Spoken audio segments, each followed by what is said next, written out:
Ada banyak kawan-kawan yang menjadi saksi, menjadi pelaku dari bersama bahwa Mahkamah Kehormatan Mahkamah Konstitusi sudah tahun 46 sampai 49. Gerakan reformasi yang sudah kita perjuangkan hari ini dikangkangi oleh memberangus demokrasi, membungkam kebebasan berpendapat yang hilang, yang lenyap.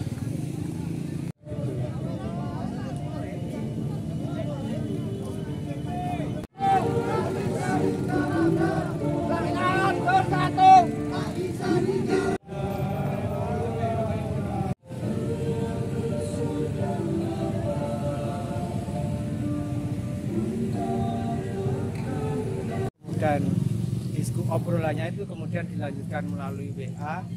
Ada satu keprihatinan dengan kondisi demokrasi kita sekarang ini ya. Jelas bahwa semangat reformasi 98 yang sebenarnya menuntut atau menginginkan adanya kebebasan, kemudian juga negara yang lebih adil, tidak memihak kepada kelompok-kelompok politik tertentu, itu sekarang ini sedang tercederai. Artinya ada satu situasi di mana ancaman kebebasan kepada masyarakat dan juga pelaksanaan pemilu yang tidak jurdil itu kelihatan. Nah, karena itu kemudian teman-teman ingin melakukan satu aksi simbolik dengan jalan mundur nanti menuju ke Gedung Agung untuk menunjukkan kepada publik bahwa demokrasi sekarang ini sedang mengalami kemunduran. Kita harus waspada dan kita harus memanfaatkan momentum pemilu nanti untuk memberikan satu pelajaran kepada siapapun yang sekarang ini menodai demokrasi, mencederai demokrasi dan mencederai semangat reformasi 98 untuk kembali kepada semangat reformasi 98. Reformasi 98 itu tidak hanya menurunkan Soeharto, tetapi juga ingin membangun satu nilai baru, nilai yang lebih menghargai kebebasan, memberikan ruang yang lebih demokratis kepada masyarakat, menciptakan pemilu yang lebih jujur dan adil, dan juga negara harus bisa menciptakan kesejahteraan bagi masyarakat. Dan situasi sekarang ini jelas sekali bahwa pemerintahan yang sekarang berkuasa, dia sedang berpihak pada pasangan yang sedang berkontestasi. Nah, itu harus diingatkan. Negara tidak boleh berpihak, pemerintah tidak boleh berpihak. Pemerintah harus bisa memposisikan dirinya sebagai penyelenggara pemilu yang jurdil, tidak berpihak. Politisi bansos misalkan, itu salah satu indikasi adanya keberpihakan pemerintah kepada salah satu pasangan calon. Aksinya ini nanti bawa apa aja? Kita mau bawa obor, kemudian juga ada simbolisasi keris yang dibawa teman-teman. Kita ingin menunjukkan bahwa keris itu satu simbol bahwa keris Carito Prasojo dapurnya, pemimpin harus bicara apa adanya. Kemudian pamor yang dibawa itu adalah pamor adat, pamor kerisnya itu adalah pamor tolak balak. Jadi kita ke depan berharap semuanya bisa menempatkan posisinya secara jujur, bercerita secara apa adanya, secara prasojo. Tolak balak itu kita ke depan tidak menginginkan Indonesia menjadi semakin kacau balau dengan politik yang lebih mengedepankan kekuasaan, tapi kita harus menghargai kedaulatan rakyat. Itu yang kita harapkan ke depan. Pemilihan rute dari depan kantor sampai Gedung Agung ini ya, sebenarnya awalnya kita mau dari DPRD tapi terlalu jauh.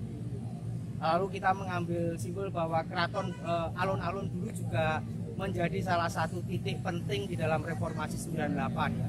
20 Mei 98 itu alun-alun, di alun-alun ini diadakan Pisowaran Ageng yang di situ seluruh rakyat Jogja itu hadir dan menunjukkan sikap menuntut Soeharto untuk mengundurkan diri. Nah, kita mengingatkan kembali bahwa dari alun-alun ini kita ingin menunjukkan bahwa semangat reformasi 98 harus kita hidupkan kembali. Mas, terkait semangat reformasi sama aktivis, ini kan ada beberapa aktivis yang sekarang malah seperti ada di lingkaran untuk pro politik dinasti seperti Mas Budiman atau Mas Pius. Itu kalau dari aktivis Mas sendiri seperti apa? Ya, itu pilihan teman-teman ya. Artinya ada yang sekarang ini berada di sana, sekarang berada di sini, ada yang bahkan tidak menjadi bagian dari calon yang berkontestasi. Tapi sebenarnya itu juga mengecewakan bagi teman-teman yang masih melihat politik itu di dalamnya tidak semata-mata kekuasaan, di dalamnya tidak semata-mata ekonomi, tetapi politik itu juga ada satu value yang diperjuangkan. Nah, beberapa teman yang melihat itu kecewa, termasuk saya sebenarnya kecewa dengan sikap teman-teman yang sekarang ini bergabung ke pasangan Olu.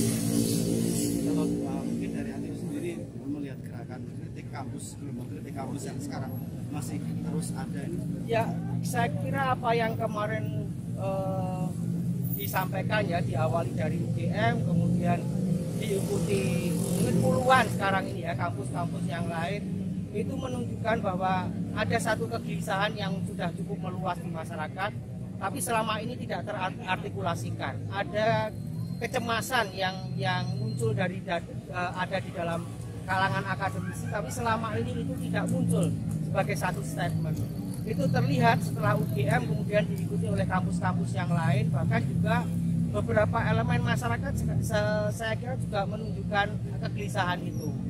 Nah, artinya dengan apa yang sekarang ini terjadi, munculnya banyak tuntutan, petisi dari kampus, itu memang kondisi kita tidak sedang baik-baik saja. Artinya bahwa pemerintah yang dituntut untuk lebih adil, lebih jurdil di dalam sebagai panitia penyelenggara pemilu, sekarang ini sedang tidak jujur dan adil. Sekarang ini sedang menunjukkan keberpihakannya, dan itu potensi pelanggarannya pasti akan sangat luar biasa. Itu semua diingatkan. Nah, khawatir kami sebenarnya. Kadang? Sip. Di situ aja, Pak. Oke. Tujuan Mas, jalan mundur ini bisa diceritakan?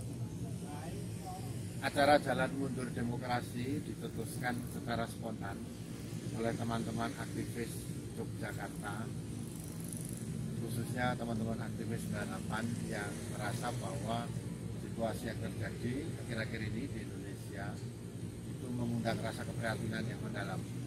Bagaimana proses pelembagaan demokrasi yang kita perjuangkan sejak zaman gerakan reformasi, adanya pemilu yang jujur, adil, bermartabat, pemilu multipartai, adanya kelembagaan demokrasi seperti KPU, Bawaslu, ya, semuanya ini, dan kemudian juga ada Mahkamah Konstitusi. Situasi hari ini berkembalikan semuanya, bahwa lembaga-lembaga negara ternyata tidak lagi bisa dipercaya untuk menyelenggarakan proses demokrasi. Karena apa? Dari sidang Mahkamah Kehormatan, Mahkamah Konstitusi, dan juga Dewan Kehormatan KPU, dua-duanya memvonis MK dan KPU ini melanggar etika berat, sehingga bisa dikatakan bahwa proses politik dalam hal ini pemilu 2024 ini cacat etika politik moral. Ya, kami prihatin sekali, dan setelah kita renung-renungkan, sumber dari penyebab pelanggaran etika ini adalah konflik kepentingan yang dicontohkan oleh Presiden Joko Widodo, yang kemudian dia menerabas rambu-rambu kepala negara yang mestinya itu menjaga netralitas, dan konflik kepentingan itu justru dia berikan presiden yang tidak baik dengan memaksakan anaknya Gibran menjadi calon wakil presiden yang terbukti itu pelanggaran etika. Nah, sehingga hari ini kami mengingatkan pada pemerintah Joko Widodo, kembalilah kepada marwah demokrasi, kembalikan demokrasi di Indonesia sebagaimana yang dicita-citakan dalam gerakan reformasi. Demokrasi yang betul-betul itu berasal dari rakyat, penguatan aspirasi rakyat itu harus ditegakkan. Karena apa? Tidak ada negara maju di dunia ini yang kehidupan demokrasinya tidak baik. Syarat negara maju itu demokrasinya baik. Kalau demokrasi tidak baik, negara itu akan gagal, karena pasti akan praktek korupsi, nepotisme itu akan tumbuh subur. Sehingga hari ini teman-teman aktivis Jogja mengingatkan kepada Joko Widodo, kembalilah pada jalan yang benar. Dan aksi jalan mundur ini nanti kita betul-betul akan berjalan mundur dari alun-alun menuju Gedung Agung. Alun-alun sebagai simbol rakyat, berkumpulnya rakyat, kekuatan rakyat, dan Istana Negara sebagai simbol kekuasaan. Saya kira itu yang kami nyatakan pada malam hari ini. Kalau masih tidak didengar, Mas? Ya, saya kira kalau pemerintah atau Joko Widodo tidak mau mendengar, sudah banyak yang mengingatkan bahwa bisa saja pemerintahannya itu tumpang, hanya tinggal waktu saja. Ada berapa? Ini ada banyak elemennya, Kira-kira berapa mas yang ikut? Kalau elemennya banyak, ini kita lihat di teman-teman aktivis sudah kumpul, ini semuanya pakai baju hitam-hitam. Tidak ada atribut partai politik maupun peserta pemilu. Kalau hitam itu Hitamnya simbol duka, simbol lara bahwa Indonesia sedang tidak baik-baik saja.